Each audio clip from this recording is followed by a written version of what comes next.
So welcome back to another one of my album reaction videos. The last time I did ABBA and I thought I'm gonna stay in Sweden and look at this artist who I've never heard before. It's called The Tallest Man on Earth. And this was recommended in one of my interviews with the folk singer Danny Rose. He was talking about, his better known influences, of course, like Bob Dylan and Woody Guthrie, and then he named this guy, The Tallest Man on Earth, as an important folk singer. So got my hands on this album. Really don't know what to expect, but trust that it'll be good. So the first track on this record, and I never mentioned the name of the record, it's called Dark Bird is Home. But the first track is called Fields of Our Home. What it's about slowly builds up until about the last line where we get the more we believe in these frozen grounds, suddenly hunger disappears. Will we fall as we run with our closing eyes? Is this a lifetime or some years? If you go earlier in the lyrics, what you see is, what if you've been through lies, young sorrow, wailing loans? So it somehow turns a problem of distrust between people into a question of the fertility of the soil.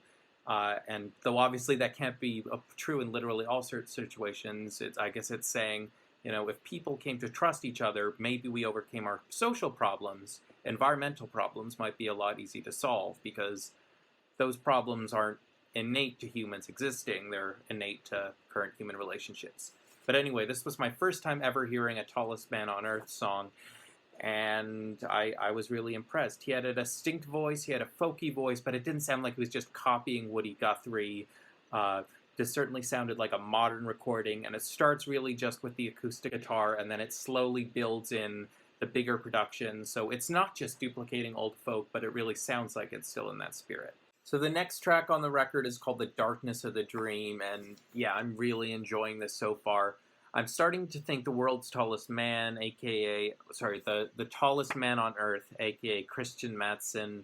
His voice kind of reminds me of Arlo Guthrie, and I may be thinking of that in particular because my favorite Arlo Guthrie song is called In My Darkest Hour, and this one is Darkness of the Dream. And on the one hand, this is a song that leaves you to decide what it's really about. But you can get the glimpse from what are a pretty solid lyric of what it's hinting at. It's the idea that, we can have these wonderful fantasies inside our head, but if they're all encompassing and maybe they're not quite compatible with the needs of others, they could be very alienating. And that's this looming, mysterious darkness of the dream. The next song is called Singers. It's even more of a traditional folk song. It's more of a traditional 60s or pre-60s folk song than Darkness of the Dreams, because you really just hear a lot of finger-picking guitar. Maybe it reminds me a little of Don't Think Twice, It's All Right, but this one is more about the personal sadness and longing of the singer, or at least the character the singer is being. It refers to being old and wanting to identify with the young and actually tricking oneself into constantly thinking one is young, no matter how many years have passed. So the next song on the album is called Slow Dance. Here his voice reminds me a bit more of Tom Petty. Again, kind of cryptic lyrics. It's hard to know exactly what's going on. So I was struck by a line that says, I was not the killer, I was just the one setting sail with the fear of sideways wind just turning downward with the hail. So I mean, that could be a Bob Dylan lyric in some sort of cryptic Western scene where it is indeed someone saying, I'm not the right guy, that guy's the shooter or whatever. But I read this one more as, we tell grand narratives about our lives, we can build up these real anxieties, but what are they based on? These are the anxieties that movie characters who do actual scary things feel. We don't have to feel those anxieties. So the next song on the record is called Little Nowhere Towns. The idea of singing about a small town in a either charmed, nostalgic way or I can't believe I used to live here sort of way is certainly a common theme in songwriting. And musically, I think it's interesting that all the Tallest Man on Earth goes for here is a sort of very echoey piano. Normally, I would think of this as the type of song that has more Americana kind of instrumentation, so more guitars and banjos and harmonicas, or very at least a kind of folksy rock, electric guitar, acoustic guitar, and organs or something. This piano, it more makes me think of, city folks singing in an Irish pub, but not necessarily from a genuine place of rural Irishness. Maybe it's just because I'm not Swedish, so I'm making too much of a deal of his Swedishness here, but I think it's interesting that the woman he sings to in this song is called Carolina.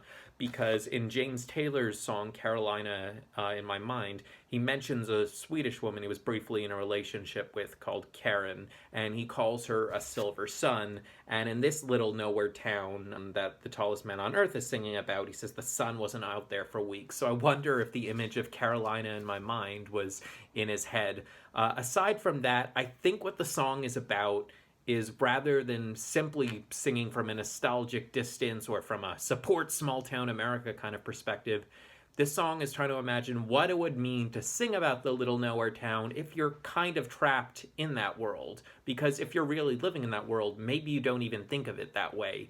So rather than talking about the little nowhere town as a separate thing, it's the sort of gray, miserable weather place that he's stuck in, and he's not thinking of small towns versus big cities. He's thinking of place I've grown up in where I'm not necessarily happy. So the next song on the album is called Sagras. I don't know for sure if I'm pronouncing that right. I believe it's a place in Portugal, and the lyrics seem to back that up. It opens with the line, "We were travelers so blind."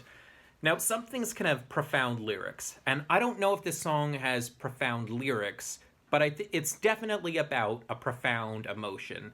And right away, including in contrast to Little Nowhere Towns with its fairly sparse instrumentation, this one just explodes out at you. And I'm looking at the credits, and I'm seeing Kristian Mattson is a real multi-instrumentalist. So he's credited here with vocals and guitar, but also clarinet, alto horn, the OP1, which is a kind of keyboard, and percussion. And then he also does backing vocals, and the backing vocals have a very mysterious sound to them. And I don't know, maybe it's easier in the studio, but doing backing vocals is not easy. I try and do my own, and it does not sound great. So his musicality comes out here, and the song gives this impression of this feeling that's just too grand to explain, and that's even seen in the fact that it doesn't really have a chorus. The chorus is a repeated instrumental break.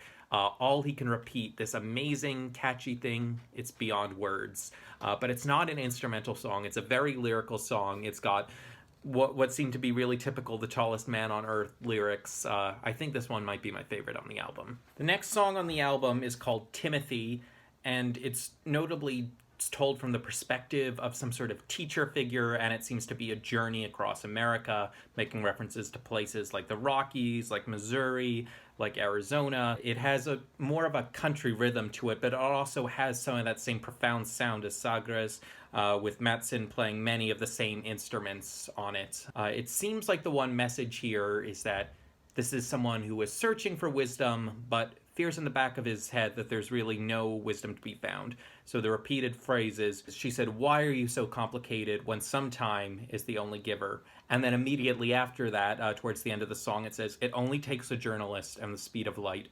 Goes on about the drinks you shared and what you'll never find. So you can have someone with qualifications putting in all this work to try to tell the story of the human condition, and it just comes out being a story about sharing drinks. And I recently started trying to be much better at consistently reading my local newspaper, following what the news is, trying to get a more holistic sense of the world. And as much as I appreciate that experience, and I'm glad that newspapers exist, lots of the time it feels like these staff journalists, they're compelled to write, and so they look for something where there's nothing. So these stories about sharing drinks, where some folk empty wisdom is shared, I don't know, something about this imagery really hits me in this song. The next song is called Beginners, and it has even more of a country sound to it. So let's take a little look at the lyrics. So suddenly we're gone, looking out for some waves. You and I, we belong on these wild and wonderful trails. So I think what this song is about is, the folk singer for a while has not necessarily been someone who actually comes from this rural setting or this traditional working class labor setting, though not saying there are not plenty of working class folk singers or plenty of rural folk singers, but it's just as much about the aesthetic as it is about the real thing. Bob Dylan was a great storyteller who at the beginning of his career was great at convincing people he was the second coming of Woody Guthrie. So what I hear in the song is the folk singer, the Americana singer, trying to bring out this nature side in him that he wants to also come out in his music. and it might not come naturally, but nature is still beautiful, so he can have a good time doing it. So the second last song on the album is called 17, and I'm once again getting Tom Petty vibes. I think it's, again, because of the kind of guitars that are playing, as well as, a kind of quality in the Tallest Man on Earth's voice. It's about being a passenger in a car, and one can presume from the song title, passenger in the car at the end of high school, probably going out on one's first real trip alone. And it's a song kind of about universality, about how vast the world is and how you can't possess it. It's not where I was going, all these 1,600 miles, went to see what's mine in streets of the fading lines. And this is just the streets, and already the lines are fading. There's no territory around which to build your fence.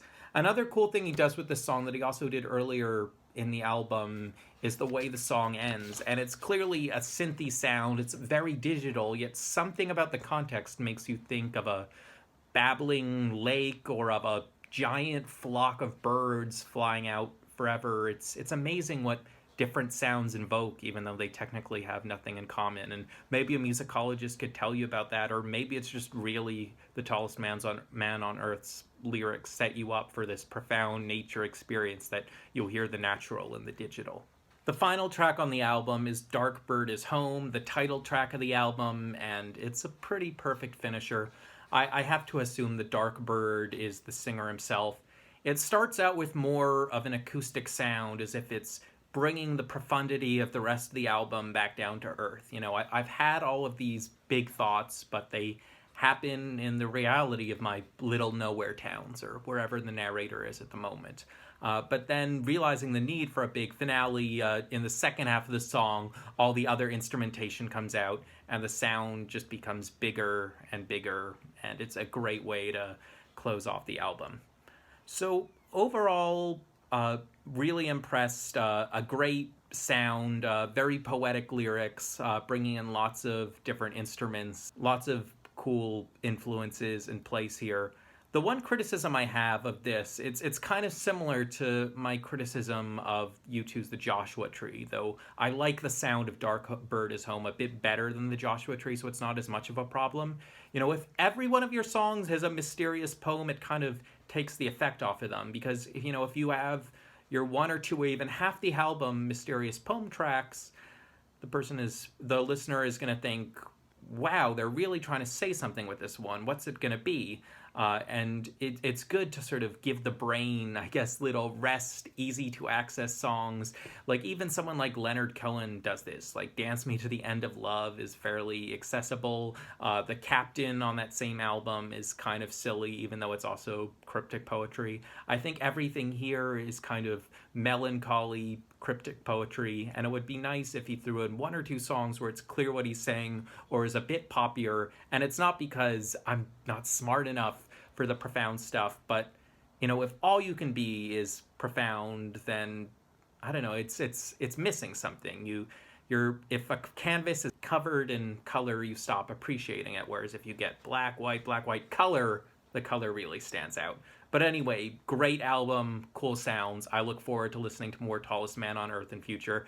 Thank you, Danny Rose, for the recommendation. Please check out Danny's music if you haven't already. But anyway, for Silent co-host Ludwig von B, this is Zach Morgenstern saying see you next time.